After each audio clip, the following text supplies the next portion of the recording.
우리가 성경을 보면 성경에 기적이라는 단어와 표적이라는 단어가 많이 혼용되어서 나오는 것을 볼 수 있습니다. 질문을 한번 들어볼게요, 여러분. 성경에 기적이라는 단어가 많이 나올까요? 표적 또는 이사라는 단어가 많이 나올까요? 거의 95% 이상이 이사 또는 표적이라는 단어로 쓰이고 있습니다. 기적은 거의 드물어요. 그런데 여러분, 또 하나 질문 드려볼게요. 그렇다면 성경에서 쓰고 있는 이 기적이라는 단어와 표적, 이사라는 단어의 차이점은 뭐라고 생각하십니까? 기적은 헬라어로 이게 테라스란 말이고 영어식 표현으로는 원더예요. 이 말은 놀라운 일, 아주 엄청난 일, 자연사 가운데에서 초자연적인 일을 표현할 때 기적, 테라스라고 표현하는 것이죠. 그러나 표적이라는 말은 좀 다릅니다. 이 말은 헬라어로 세메이온이라고 하지만 영어로 번역할 때는 항상 사인이에요. 이 표적은 어떤 표시나 사인 또는 징조, 상징, 어떤 내포된 의미를 담고 있을 때 사용하는 단어라는 것입니다. 그러니까 여러분, 정리를 해보면 기적은 놀라운 일, 놀라운 현상 그 자체를 말하는 것이고, 표적은 그 놀라운 일 속에 담겨 있는 어떤 진리를, 어떤 내용을 드러내고자 할 때 이 표적, 세메이온, 사인이라는 단어를 쓰고 있다는 거죠. 성경의 대부분이 표적입니다. 이런 예를 좀 들어볼게요, 여러분. 이것을 이해하기 위해서 애굽에 떨어졌던 그 10가지 재앙은 기적일까요? 표적일까요? 그 현상 자체는 기적입니다. 10가지 재앙 자체가. 그러나 여러분, 10가지 재앙을 깊이 연구한 신학자들이나 또 성경학자들이 이 기적에 담고 있는 내용을 도출해내요. 이 애굽에 떨어졌던 10가지 재앙, 강계, 이파, 악독, 우매, 흑장, 나일강이 피로 변하고 장자가 죽는 이 10가지 재앙은 모두 단순한 재앙이 아니라는 것입니다. 이 10가지 재앙은 모두 당시 애굽 사람들이 섬기고 있던 신을 빗대어서 나오는 그런 매개물이 이 10가지 재앙이라는 것입니다. 애굽 백성들은 나일강을 신격화해서 우상화시켰습니다. 왜요? 모든 지대가 메마르더라도 어디만은 마르지 않아요? 나일강만은 마르지 않는 그런 강을 흐르고 있다는 것입니다. 그래서 그들의 삶의 원천이고 그들의 축복의 원천이기 때문에 그들은 이 나일강을 신격화해서 신으로 모시고 있었어요. 그리고 우기가 되면 나일강이 범람해서 온 땅을 적실 때, 그리고 이 모든 적신 땅을 잦아들 때, 그때 무엇이 우글우글거릴까요? 무엇이 나타나서 와글와글거릴까요? 강개. 두 번째 재앙이 뭐죠? 개구리 재앙이죠. 개구리가 막 발원하여서 온 나일 강가를 막 이렇게 휘젓고 다니면서 땅을 막 휘저으면서 기름지게 만들어버리는 거죠. 그래서 애굽 사람들은 개구리도 신격화시켰어요. 이와 같이 이 모든 10가지 재앙은 애굽에서 신성시하고 있던 그 신들을 상징하고 있더라는 것입니다. 그래서 하나님께서 그 10가지 재앙을 통해서 뭘 말씀할까요? 그들은 신이 아니야. 그것은 신이 아님을 그 예수님께서, 하나님께서는 그들에게 보여주시고, 그들의 애굽의 신을 치심으로 말미암아 강을 피로 변하고, 그 개구리로 말미암아 혹독한 그 모든 재앙으로 말미암아 혹독한 피해를 입게 하심으로 말미암아 그것이 신이 아니고 하나님만이 신임을 나타내는 것이 바로 이 10가지 재앙이라는 것입니다. 그리고 출애굽에 보면 그 바로 왕이 유명한 고백을 하죠. 모세가 하나님의 백성들을 데리고 나가겠다 그러자 바로 왕이 이런 고백을 합니다. 나는 여호와를 알지 못하니. 그러자 하나님께서 그 재앙을 통해서 바로 왕과 애굽 사람들, 그 불신자 가운데 있는 사람들에게 진짜 신이 누구고 참 신이 누구인지를 나타내기 위한 재앙이 바로 이 애굽의 10가지 재앙이라는 것입니다. 여러분, 이 재앙은 그 현상적으로는 기적이지만 그 재앙이 담고 있는 그 의미 면에서는 표적인 거예요. 또 하나 질문 드려보겠습니다.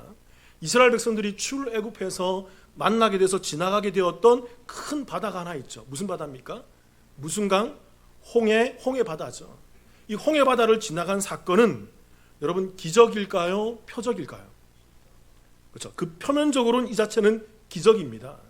그런데 여러분 잘 보시면 수백만의 이스라엘 백성들이 이 홍해를 도하고 홍해를 건너간 후에 또 누가 따라서 들어옵니까?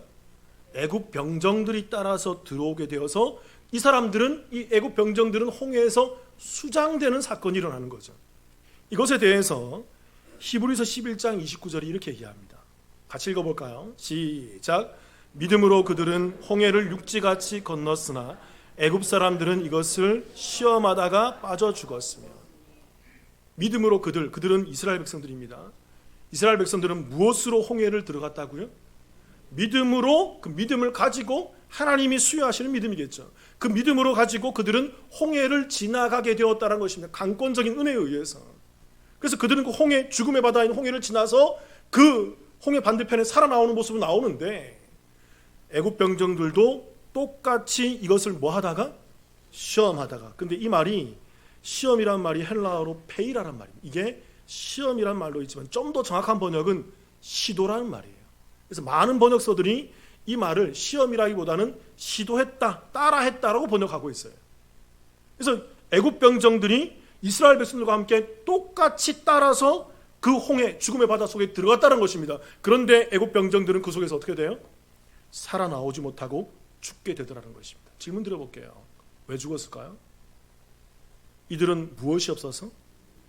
믿음으로 그들은 홍해를 들어갔는데, 이 애굽 병정들은 믿음 없이 그 믿음의 삶을 살아가는 그 사람들 보면서 똑같이 따라하다가 그 속에서 수장되는 것입니다. 뭘 의미할까요? 이 땅의 신앙생활을 하는 저와 여러분들의 모습이에요. 우리가 이 땅을 살아가면서 믿음이 있고 믿음으로 말미암아 살아가는 사람들의 모습은, 하나님께서 그들을 사망의 문침한 골짜기로 다닐지라도 마른 땅같이 그들과 함께 하시면서 그들을 인도해 내시는데, 그 하나님의 함께 하시는 그 길을, 하나님이 시험하시는 그 길을 믿음 없이 그냥 따라다니는 그런 사람들은 어떻게 되는 것입니까? 그 속에서 그냥 수장되는 거예요. 하나님께서는 그들과 상관이 없는 거예요. 그래서 여러분, 우리가 신앙생활 할 때 우리에게 정말 중요한 것이 뭘까요? 믿음이라는 것입니다. 그렇게 여러분, 홍해를 건너는 이 사건은 표면적으로는 놀라운 기적이지만 이 속에 담고 있는 내용은 뭐예요? 세메이온, 사인, 표적인 것입니다.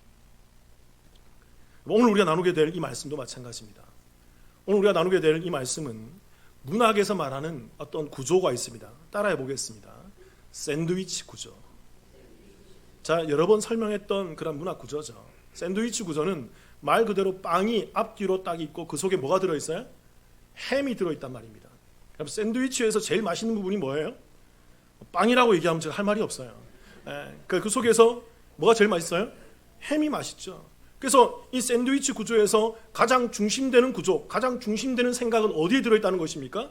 중간에 있는 햄에 들어있다는 거예요. 오늘 이야기도 마찬가지입니다. 오늘 이야기가 한 관리의 딸이 죽습니다. 그래서 이 관리가 예수님께 찾아와서 자기의 딸을 살려주세요라고 요구하는 장면으로 시작하죠. 이게 하나의 표면입니다.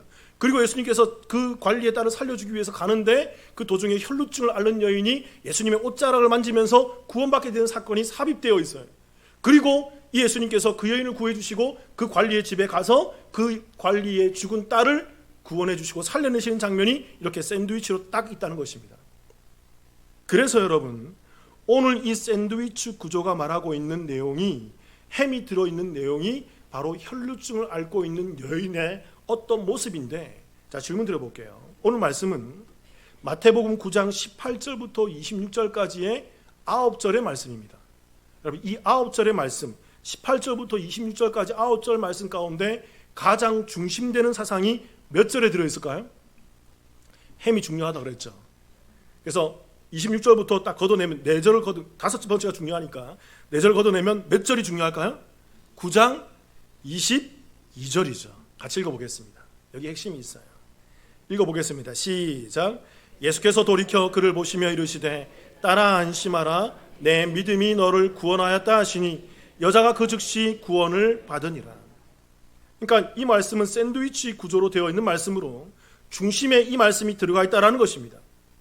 예수님께서 이 여인에게 이렇게 말씀하지 않아요. 딸아, 너가 치유받았어. 네 병이 나았어. 이렇게 얘기하지 않는단 말입니다. 뭐라고 얘기하십니까? 딸아 안심하라. 내 무엇이? 네 믿음이 너의 뭐 했다? 너를 구원했어. 그러니까 오늘 말씀의 핵심은 뭡니까, 여러분? 병치유가 아니에요. 이러한 기적으로 나타나는 병치유의 핵심이 있는 게 아니라 그 죽었다 살아난 사람, 그 혈루증이 앓고 있는 여인이 치유되는 이 기적에 초점이 있는 것이 아니라 이 기적이 담고 있는 핵심, 그 중심에 오늘 말씀이 표적하고 있다는 것입니다. 그 중심은 뭐예요? 믿음으로 말미암아 구원받게 되는 것. 그래서 여러분, 우리가 말씀을 볼 때 이런 시각으로 볼 수 있어야 돼요. 그 기적에서 머물러 버리면 이 중심 사상이 감춰져 있는 진리가 보이지 않는다는 것입니다. 그렇다면 여러분, 오늘 본문에서 나타나고 있는 이 기적을 통해서 우리에게 보여주고자 하는 표적의 의미가 무엇일까요? 오늘 한 가지 중심 사상을 나눠보겠습니다. 따라해 보겠습니다. 부정함에서 정결함. 오늘 말씀의 핵심은 부정한 자가 어떻게 정결하게 되느냐에 대한 말씀이 핵심 사상으로 깔려 있다는 거예요. 말씀 마태복음 9장 18절을 제가 한번 읽어볼게요. 예수께서 이 말씀을 하실 때에 한 관리가 와서 절하며 이르되 내 딸이 방금 죽었사오나 오셔서 그 몸에 손을 얹어 주소서. 그러면 살아나겠나이다. 질문 들어볼게요. 오늘 예수님께 부탁한 이 사람의 직업이 뭐예요? 한 관리죠. 관리란 말은 헬라어로 아르콘이란 말인데 이게 관리자, 지도자인데 주로 이 말을 많은 공동번역 성경과 우리말 성경이 뭐로 번역했냐면 회당장으로 번역했어요. 그리고 오늘 말씀과 그 병행 구절이라고 하죠. 같은 구절인 마가복음 5장 22절에도 이 관리에 대한 이 아르콘이라는 단어를 뭘로 번역했을까요? 역시 회당장이라고 번역했죠. 회당장 누구? 야이로. 기억하시죠? 그 사람에 대한 이야기인 것입니다. 그리고 여러분 우리가 알아야 될 게 뭐냐면 이 사람이 회당장인데 회당장은 유대 사회에서 어떤 사람일까요? 유대 사회에서 가장 중심되는 것이 회당입니다. 항상 유대인들은 어디 지역에 가서 모여 있으면 제일 먼저 중심에 뭘 지어요? 회당을 지어요. 그래서 항상 회당이 중심에 있어요. 그 회당의 중심에 회당을 관리하는 회당장을 둡니다. 아무나 두지 않아요. 율법을 제일 많이 아는 사람, 율법에 대해서 조예가 깊은 사람, 그리고 이 사람을 회당장으로 두어서 회당을 관리하고 회당에 진행되는 모든 제사와 예배를 주관하며 회당에서 율법을 가르치고 또 회당에서 율법을 어긴 사람들을 정죄하고 징책하며 율법을 수호하고 율법을 준수하도록 그 역할을 부여하는 게 바로 회당장의 역할인 것입니다. 그러니까 여러분 회당장은 매우 중요한 요직에 있는 사람이에요.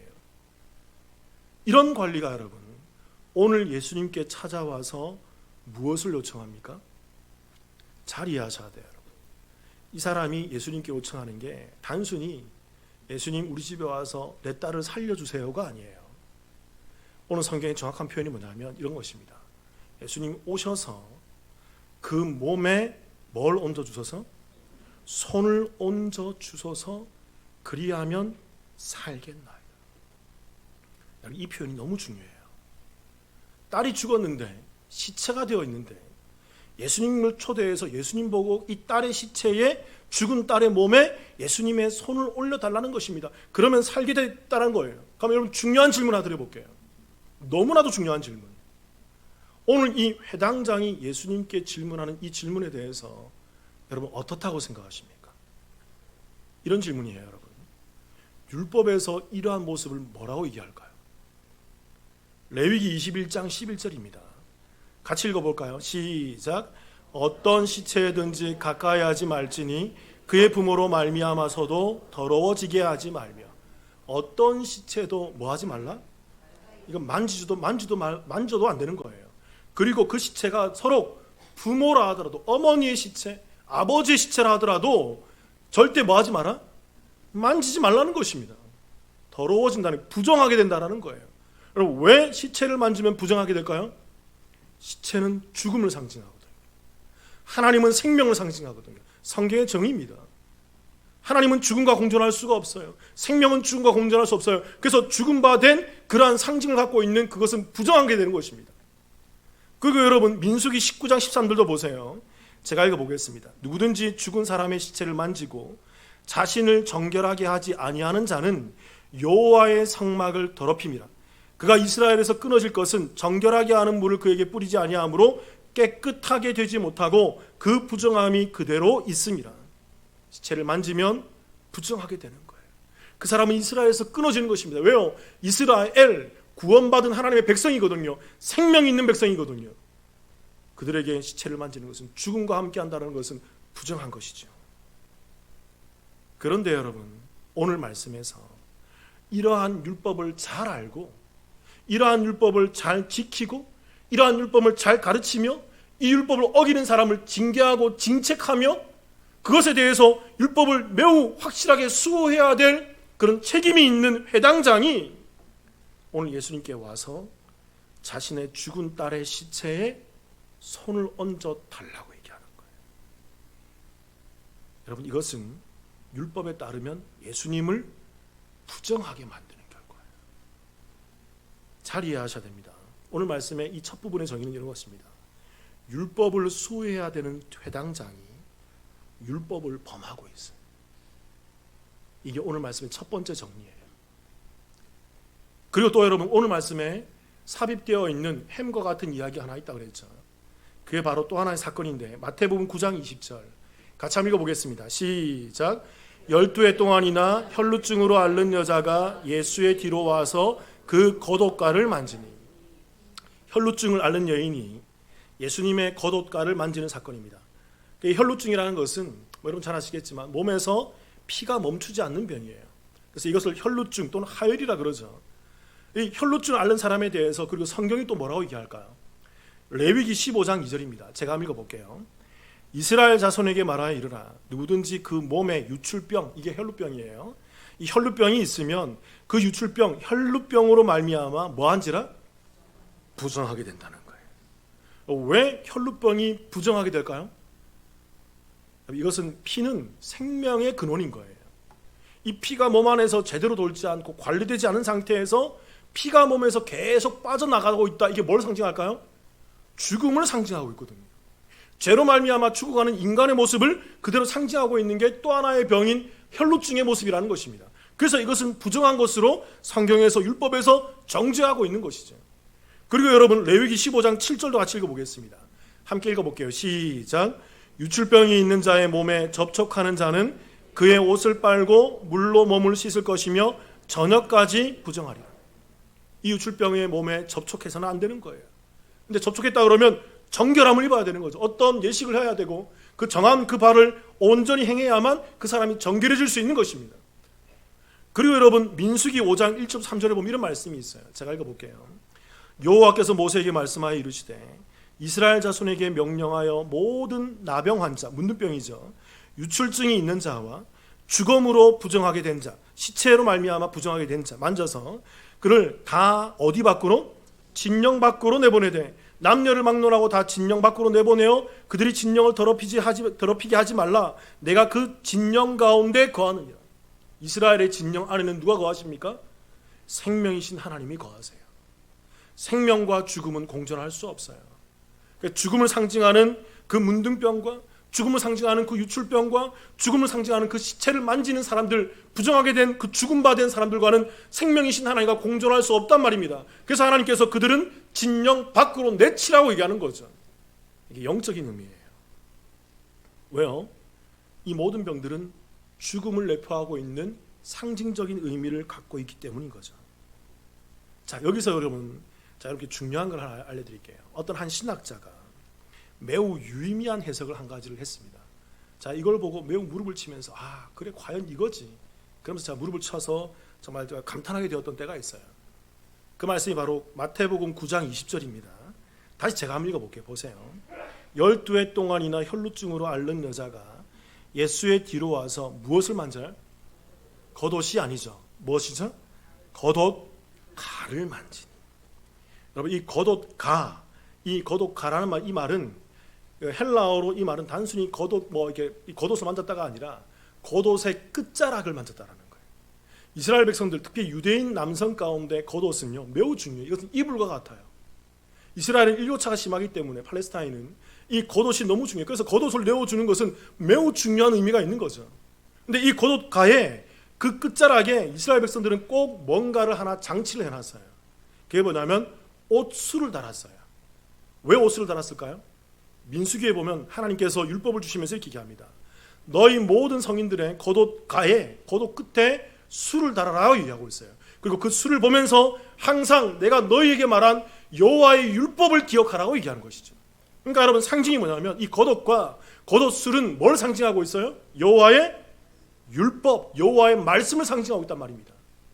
그래서 이 신학자가 이렇게 해석했어요. 이 여인이 예수님의 겉옷술을 만진 것은 율법에 의해서 정죄를 받아 부정해진 여인이 오히려 율법을 붙잡고 있는 모습이다. 이해되십니까, 여러분? 율법으로 말미암아 정죄함을 입었잖아. 유출병, 그 혈루병. 근데 이 부정해진 여인이 오히려 율법을 오히려 만지고 있는 그런 모습, 상징적인 모습을 보이고 있더라는 것입니다. 매우 상징성이 크더라는 거예요. 정리를 해드릴게요, 여러분.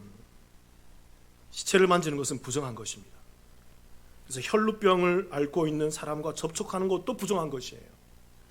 그런데 오늘 율법을 수호하는 회당장이 예수님께 나와서 율법에 따라 부정한 그 시체를 만질 것을 요구하고 있다는 것입니다.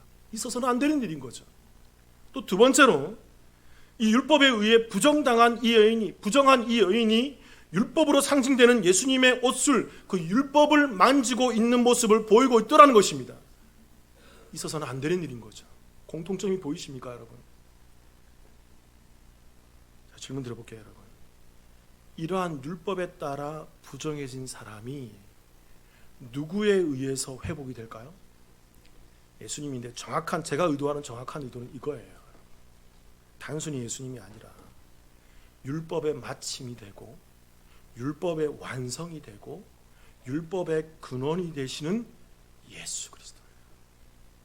이 이해가 있어야만 예수님이 그 어린 아이를 만짐으로 말미암아 그 율법의 완성으로, 그 율법의 온전함으로 그 아이가 정함을 입는 거예요. 여러분, 이 율법의 완성, 이 율법의 마침에 대한 이해가 정확히 있어야만 오늘 혈루병을 앓고 있는 율법에 의해 정죄함을 받은 이 여인이 율법의 마침으로, 율법의 완성이 되신 예수님으로 말미암아 율법의 온전한 정함을 입게 된단 말입니다. 이 말이 이해되십니까, 여러분? 우리 교회 성도님들은 이제 이 수준까지 올라오셔야 돼요. 그래서 여러분, 오늘 말씀에 이 병행구절인 마가복음에 보면 이 두 사람에 대해서 예수님께서 이렇게 말씀하십니다. 마태복음 5장 34절 같이 읽어볼까요? 시작. 예수께서 이르시되 딸아 내 믿음이 너를 구원하였으니 평안히 가라 내 병에서 놓여 건강하지. 예수님께서 먼저 네 병이 나았다, 네가 건강해질 거야 이렇게 얘기하지 않습니다. 먼저 뭐라고 얘기합니까? 딸아 내 무엇이? 내 믿음이 너를 뭐하였으니? 구원하였으니. 오늘 말씀은 기적을 통하여 구원을 보여주는 말씀인 거예요. 이 기적을 통하여서 표적을 보여주고 있는 말씀인 것입니다. 믿음으로 말미암아 율법의 완성, 율법의 마침이 되시고 율법의 근원 되신 그 온전한 예수님만이 나를 정화시켜 줄 수 있고 나를 온전히, 나를 정결하게 해줄 수 있다는 그 구원을 우리 가운데 보여주는 말씀이에요. 그리고 여러분, 마가복음 5장 36절 말씀도 제가 읽어드릴게요. 보세요. 예수께서 그 하는 말을 곁에서 들으시고 회당장에게 이르시되 두려워하고 하지 말고 뭐만 하라? 믿기만 하라. 누구를? 예수 그리스도를. 율법의 마침이 되고 율법의 근원이 되며 율법의 완성이 되시는 그 예수 그리스도를 믿고 그 예수 그리스도만을 붙드는 그 신앙이 온전한 정결함을 주는 것이고, 그것이 구원이며 그것이 의이며 그것이 하나님이 이 땅에 바라보는 모든 성도들의 살이라는 것입니다. 잘 알아야 합니다, 여러분. 오늘 말씀은 단순히 죽은 딸이 살아났다, 혈루증을 앓던 여인이 회복되었다라는 기적의 초점이 있는 말씀이 아니에요. 오늘 말씀은 율법에 의해서 부정당한 시체와 율법에 의해서 정죄받은 사망한 것과 같은 여인이 도저히 구약의 율법으로는 어떻게도 회복될 수 없고 어떻게도 살아날 수 없고 진영 밖에 머물면서 모든 사람으로부터 배척당해야 되는 그 사람이 율법의 완성이 되시는 예수 그리스도를 만짐으로 말미암아, 율법의 완성이 되신 예수 그리스도의 터치로 말미암아 그들이 구원받게 되는 이 정결함을 우리 가운데 나타내는 표적의 말씀이라는 것입니다. 그리고 여러분, 오늘 말씀에서 우리가 또 유의미하게 한 가지 더 생각해야 될 것이 있습니다. 제가 예전에 기적에 살다라는 시리즈를 강의하면서 이 말씀을 동일하게 했어요. 그때 이런 말씀을 했습니다. 자, 질문 드려볼게요, 여러분. 혈루증을 앓던 여인이 몇 년 동안 혈루증을 앓았어요? 12년, 12해 동안. 또 질문. 그럼 오늘 회당장의 죽은 야이로, 회당장의 야이로의 죽은 딸이 살아났는데 그 딸의 나이가 몇 살일까요? 마가복음 5장 42절 같이 읽어볼까요? 시작. 소녀가 곧 일어나서 걸으니 나이가 12살이라 사람들이 곧 크게 놀라거늘. 그러니까 오늘 말씀은 10이라는 숫자로 묶여 있어요. 표적이란 말입니다. 상징성이 있다는 말입니다. 또 질문 드릴게요. 우리 교회 성도님들 이제 대답하셔야 돼요. 성경에서 10이라는 숫자가 상징하는 바가 뭡니까? 누구예요? 우리 성도들, 우리 교회들이죠. 구약에서 12지파로 말미암아 탄생되는 구약의 교회, 신약에서 12사도로 말미암아 탄생하게 되는 신약의 교회, 12입니다. 그래서 이 12 묶여서 24, 그래서 계시록에서 24장로가 하나님께 예배드리는 모습이 바로 우리의 모습이란 말입니다. 그리고 여러분, 구약에서 야곱의 12아들이 12지파를 이루는데 야곱의 12아들 중에 2명이 빠지죠. 한 지파는 어디로 들어갑니까? 성막으로 들어가죠. 그 지파가 뭐예요? 레위 지파. 레위 지파는 구약의 야곱의 12아들 12지파의 개수가 안 된단 말입니다. 또 한 지파 더 빠집니다. 어떤 지파죠? 요셉 지파가 빠져버린단 말입니다. 그래서 10지파가 남는데 이 10지파 가운데 그냥 머물지 않고 하나님께서는 이 10지파 대신에 2지파를 더 첨가해 넣는 것입니다. 그들이 누구예요? 요셉의 2 아들인 므낫세와 에브라임을 넣어서 12를 꼭 맞추시는 거예요. 그리고 여러분, 신약에서도 마찬가지입니다. 예수님의 제자가 몇 명입니까? 12명인데 그 중에 1명이 빠지죠. 누구? 가룟 유다가 빠져서 11명이 남는데 그 11명 가운데 하나님은 그냥 그대로 두지 않고 한 명인 마띠아를 선출해서 12라는 숫자를 맞춰버리는 것입니다. 12를 맞추는 거예요. 12명이 가장 귀한 공동체의 숫자다라는 의미가 아니라, 가장 교제하기 좋은 그런 소그룹의 의미가 아니라, 12이라는 말은 교회를 상징하는 거예요. 성도를 상징하는 거예요. 그래서 여러분, 계시록에 나눴잖아요. 계시록의 새 예루살렘 성전에 있는 모든 수치가 다 몇이었어요?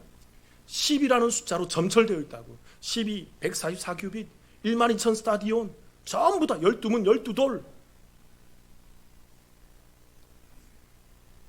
이렇게 여러분, 10이라는 숫자는 교회 성도를 상징하는 숫자인 것입니다. 그렇다면 이제 또 질문 드려볼게요. 오늘 이 2 여인, 혈루증을 앓는, 12해 동안 혈루증을 앓고 있는 여인과 12살이었던 죽었다 살아난 야이로의 딸인 이들을 고쳐주신 이 기적이 의미하는 정확한 표적이 무엇일까요? 뭘 의미할까요? 이 혈루증을 앓고 있는 여인과 이 죽은 딸의 모습이 누구의 모습일까요? 바로 저와 여러분의 모습입니다. 이 땅의 죄로 말미암아 죽어있는, 그러나 깨어날, 그래서 예수님께서 이 야이로의 딸에게 죽은 것이 아니다, 뭐라고 얘기합니까? 잔다라고 얘기합니다. 그들은 깨어날 사람들이거든요. 그래서 그 성도들이 이 땅의 죄로 말미암아 죽은 바 되어 잠을 자고 있는 상태를 상징하고 있는 거예요. 그래서 그들이 살아나고 그들이 깨어나게 되는 비결, 그 비결이 누구를 통해서? 예수 그리스도를 통해서 율법의 마침이 되고 율법의 완성이 되는 예수 그리스도의 의를 온전히 잊게 됨으로 말미암아 그들이 회복되고 그들이 치유되고 살아나는 것을 보여주는 게 바로 오늘 본문의 말씀이라는 것입니다. 그러면 교회는요, 행위가 아니에요. 교회는 오직 예수 그리스도를 믿는 믿음으로 인하여서 구원받게 되는 그 의만을 얘기하는 것입니다. 그 의로운 자들이 그 의에 감격해서 부족하지만 예수 믿는 믿음 안에서 감사함으로 그 기쁨을 살아가는 게 예배고, 그 기쁨을 살아가는 게 전도고, 그 기쁨을 살아가는 게 기도와 찬양과, 그 기쁨을 살아가는 게 성도의 교제와, 그 기쁨을 살아가는 것이 저와 여러분의 신앙에 성숙되어가는 그 성화의 모습이라는 것입니다. 그래서 여러분, 성화는요, 하나님의 의는 완전하지만 성화는 완전하지가 않아요. 이 땅에 완벽한 성화는 없습니다. 우리의 성화의 완성은 어디에 가야만 있어요? 저 영화로운 천국에 올라가야만 완성되고 성취되는 거예요. 또 하나 질문 드려볼게요. 그렇다면 여러분, 오늘 말씀에서 이 죽은 시체를 만지고 이 혈루병을 앓는 여인이 예수를 만진 것은 부정이잖아요. 만진 사람도, 터치를 당한 사람도 부정해지는데 왜 예수님은 그렇게 만졌고 그렇게 터치를 받았는데도 예수님은 부정해지지 않을까요? 왜일까요? 한 말씀을 보겠습니다. 히브리서 9장 19절에서 22절이에요. 제가 읽어볼게요. 모세가 율법대로 모든 계명을 온 백성에게 말한 후에 송아지와 염소의 피 및 물과 붉은 양털과 우슬초를 취하여 그 두루마리와 온 백성에게 뿌리며 이르되 이는 하나님이 너희에게 명하신 언약의 피라 하고 또한 이와 같이 피를 장막과 섬기는 일에 쓰이는 모든 그릇에 뿌렸느니라. 22절 같이 읽을게요. 시작. 율법을 따라 거의 모든 물건이 피로써 정결하게 되나니 피 흘림이 없은즉 사함이 없느니라. 구약에서 부정한 이스라엘 백성과 구약에서 그 성막과 성막 기물들이 모두 다 제물에 피를 뿌려야만 정결함을 있는 거죠. 흠없는 제물의 피로 말미암아서. 그래서 얘기하는 것입니다. 예수님이 그 언약의 피라는 거예요. 그래서 얘기하는 것입니다. 피 흘림이 없은즉 사함이 없는 것이다. 예수님은 이 땅에 오신 완벽한 인간으로 오신 그 온전한 제물로 우리 가운데 오셨다라는 것입니다. 우리를 정결하기 위한 그 무흠한 담임인 그 제물로 오셨다라는 것입니다. 그래서 그 예수님의 무흠함이 우리 가운데 터치될 때, 우리가 그 예수님의 무흠함을 만지게 될 때 우리의 정함이 예수님께로 가고 예수님의 그 무흠함이 우리 가운데 오게 되는 것입니다. 예수님이 그 모든 것을 짊어지고 사망 가운데 죽으시고 부활하시는 거죠. 그래서 예수님은 그렇게 정함을 받지 않는 것이, 정함을 받는 것이 아니라 부정해지는 것이 아니라 그 모든 죄를 안으시고 그 모든 죄를 해소해 주시는 그 제물로 우리 가운데 오셨다라는 거예요. 사랑하는 성도 여러분, 오늘 이 부정함에서 정결함을 잊게 되는 것은 오직 은혜를 통한 믿음으로 말미암아 잊게 되는 것입니다.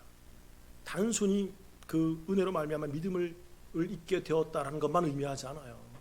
율법의 완성, 율법의 마침인 거예요. 그래서 그 여인이 그냥 아무 율법이나 붙잡는 게 아니라 예수님의 마침이 되는, 완성이 되는 그 예수님을 붙드는 거예요. 그래서 그 회당장 야이로가 자기의 딸에게 아무나 와서 얹어달라가 아니라 율법의 마침이 되고 율법의 완성이 되는 예수님이 그 자녀의 시체에 올려달라는 것입니다. 그것만이 우리를 정하게 할 수 있다는 거예요. 이러한 정결함을 입은 사람을 성경은 이들을, 잘 이해하세요. 성경은 이들만을 착하다 그래요. 성경은 이들만을 선하다 그래요. 성경은 이들만을 의롭다 그래요. 성경은 이들만을 정결하다 그래요. 성경은 이들만을 온전하다 그래요. 성경은 이들만을 무음하다로 이해한단 말입니다. 다른 어떤 것이 아니라. 사랑하는 성도 여러분, 저와 여러분이 예수 그리스도를 믿는 믿음으로 말미암아 예수 그리스도를 붙드는 그 정결함을 입는 인생이 되기를 주님의 이름으로 축원합니다. 그래서 성도로서 이 땅에서 정결함을 입고 그 의로움을 입은 바 된 상태에서, 과거인이에요. 되어져야 한다가 아닙니다. 우리는 의로워진 존재가 되었고 우리는 빛이 되어 있으며 우리는 소금이 되어 있는 존재들이란 말입니다. 이미 그 상태에서 감사하고 감격함으로 예배함에 나오고 기도와 찬양과 영광을 올려드리며 그 하나님의 백성의 삶을 살아가게 되시기를 주님의 이름으로 축원합니다. 같이 기도하시겠습니다.